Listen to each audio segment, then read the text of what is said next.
light up there was on 24 hours a day. So if the prisoners didn't call this place the submarine, then they call it the Hotel of Eternal Light, simply in order to put some ironic distance to what happened to them during their stay in this place. The heating there wasn't there here at the time, it had been put in later. They probably did not need heat with so many prisoners in one room. The door was closed 24 hours a day, only to be opened when they took a prisoner out for interrogation in the former kitchen upstairs, often during the night time, and then of course when they gave the prisoners food. The food here was quite poor. It was either thin soup or stale, moldy bread with some marmalade or margarine on it, just barely enough to keep people alive.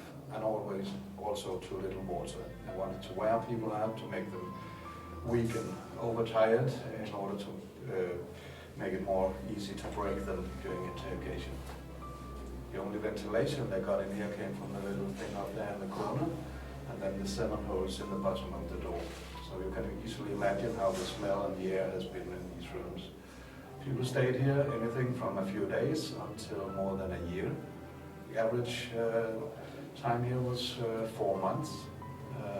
During all that time, they never had any chance to wash themselves, as I said before, or their clothes, anything else. People get sick under these conditions naturally. In that case, you should be able to cure yourself, because no doctors or nurses were present to help them.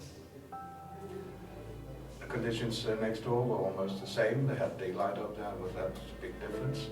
And the Soviet army says during the 5-6 years they ran the place, around 900 people died here due to illnesses. When you died, you'd be buried behind the complex, in the beginning in bomb craters.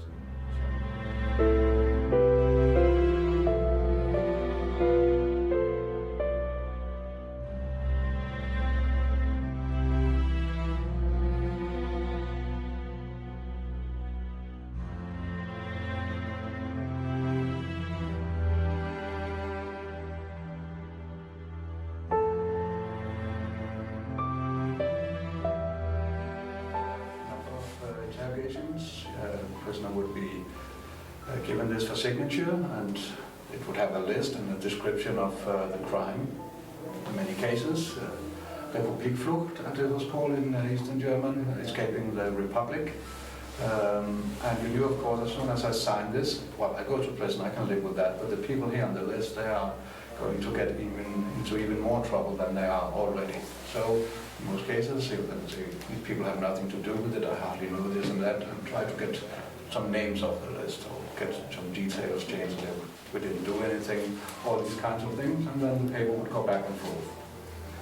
At a certain point, many prisoners would realize, okay, fine, no matter what I say, no matter how hard I try, these people, these names stay on the list. They're not changing anything, then maybe even adding stuff to it. I've been here for, I have actually no idea how many months, because I'm not told how long they stayed here, but at least maybe 8-9 months, and now I'm turning crazy, and if I'm going to get out of here with my mental health in good conditions, then I have to sign, take my sentence, and then I'll see if I can make amends with these people afterwards. But I'm broken, I simply, after all this. And they would sign it and go more or less directly to the courthouse, where they would meet a judge, a prosecutor, and a secretary. Somebody's missing in this courtroom, right? No defense lawyer present. But the system in the DDR was so perfect that it was able to protect the citizen against the system. So it didn't need